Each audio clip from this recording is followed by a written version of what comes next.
ಕೆಲಸ ಮಾಡಲ್ಲ, ಊಟ ತುಂಬಾ ಸಾಲ ಮನುಷ್ಯನ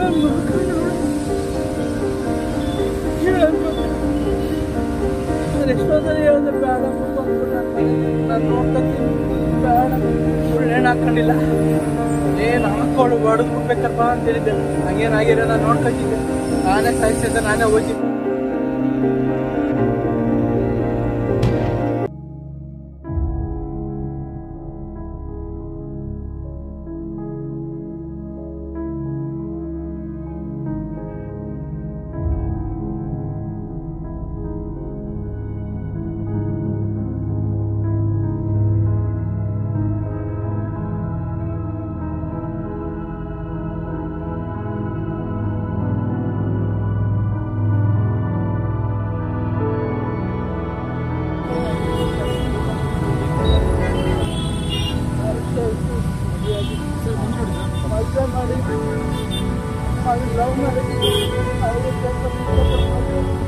ಎಲ್ಲರೂ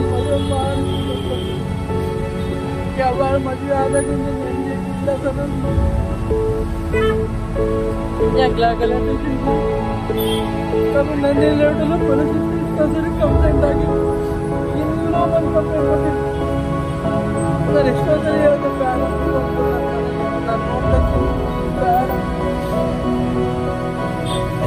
ಕೇಳಿಲ್ಲ. ನನ್ನ ಗಂಡ ಜೊತೆಲಿ ಬೇಕು ಗಂಡ ಮಾಡಿ ಬಿಟ್ಬಿಟ್ಟಾರ ಕಾಲ ಆಡ್ಕತ್ತಾರೆ ಜನಗಳು ಬಿಟ್ಟು ಅಲ್ಲಿದ್ರು ಸರ್ ಮನೆಯಲ್ಲಿ ಅವ್ರಿದ್ರು ಎಲ್ಲ ನಾನು ನೋಡ್ಕೊತಾ ಇದ್ದೀನಿ. ಬೇಡ ಬಿಟ್ಬಿಟ್ಟು ಬಂದ್ಬಿಡಮ್ಮ, ನಾನು ನೋಡ್ಕೊತೀನಿ, ನಂಗೇನು ಕಷ್ಟ ಇಲ್ಲ, ನಾನು ಇದ್ದೀನಿ, ನಾನು ದುಡ್ಕೊತೀನಿ, ದುಡ್ದು ಹಾಕ್ತೀನಿ ಅಂದ್ರೂ ಬಿಟ್ಟಿಲ್ಲ. ನಿನ್ನೆ 4:45 ಗಂಟೆಲ್ಲ ಫೋನ್ ಮಾಡಿದೆ ಮನೆಗೆ, ನನ್ನ ಹೆಂಡತಿಗೆ ಏನೋ ಮಾಡ್ಕೊಬಿಟ್ಟಾಳೆ, ಮನೆ ಪಿಜ್ಜಾವಳೆ ಗುರಿ ಏನೋ ಜಗಳ ಹಾಕೊಂಡಿರ್ತಾವೆ, ಇಷ್ಟು ದಿನ ಜಗಳ ಆದಂಗೆ ಆಗಿದ್ದಾಳೆ ಅಂತ ಹೋಗಿ ನೋಡಿದ್ರೆ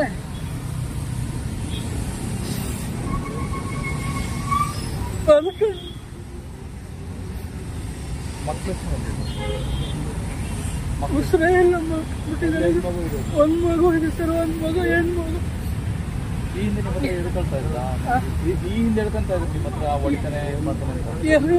ಸಾಗರು ಸರಿ ಹೇಳ, ನಾನು ಹೇಳಿದ್ರು ಬೈತೀನಿ, ಚೆನ್ನಾಗಿ ಬಂದ್ಬಿಡು ಅಂತಂದು ಬಿಟ್ಟು ಹೇಳ್ತಿರ್ಲಿಲ್ಲ. ಅವಳು ನೇಣು ಹಾಕೊಳ್ಳಲ್ಲ, ನೇಣು ಹಾಕೊಳ್ಳ ಅವಳು, ಹಂಗೂ ಹೇಳಿದ್ದೆ ಯಾರು ಬೇಡ ಬಿಟ್ಬಿಡು ಅಂತ. ಅವಳು ನೇಣು ಹಾಕೊಂಡಿಲ್ಲ, ನೇಣು ಹಾಕೊಳ್ಳು ಹೊಡೆದು ಬಿಡ್ಬೇಕಪ್ಪ ಅಂತ ಹೇಳಿದ್ದೆ. ಹಂಗೇನಾಗಿರೋ ನಾನು ನೋಡ್ಕೊತಿದ್ದೆ, ನಾನೇ ಸಾಯಿಸಿದ್ದೆ, ನಾನೇ ಹೋಗ್ತಿದ್ದೆ ಜೈಲಿಗೆ. ಈಗ ಏನ್ ಮಾಡ್ಲಿ ಸರ್, ಏನ್ ಮಾಡೋದು, ನನ್ನ ಮಗು ಗೊತ್ತಲ್ಲ. ಏನು ಕೆಲಸ ಇರಲಿಲ್ಲ ಸರ್, ಆವಾಗೂ ಇಲ್ಲ ಇವಾಗೂ ಇಲ್ಲ. ನಾನೇ ಮೊನ್ನೆ 3 ತಿಂಗಳು ಮುಂಚೆ ನಾನು ಕೆಲಸಕ್ಕೆ ನನ್ನ ಜೊತೆ, ನಾನು ಪ್ರೈವೇಟ್ ಕಂಪ್ನಿಗೆ ಕೆಲಸ ಮಾಡೋದು, ನನ್ನ ಜೊತೆಲೆ ಕೆಲಸ ಅಂತೆ.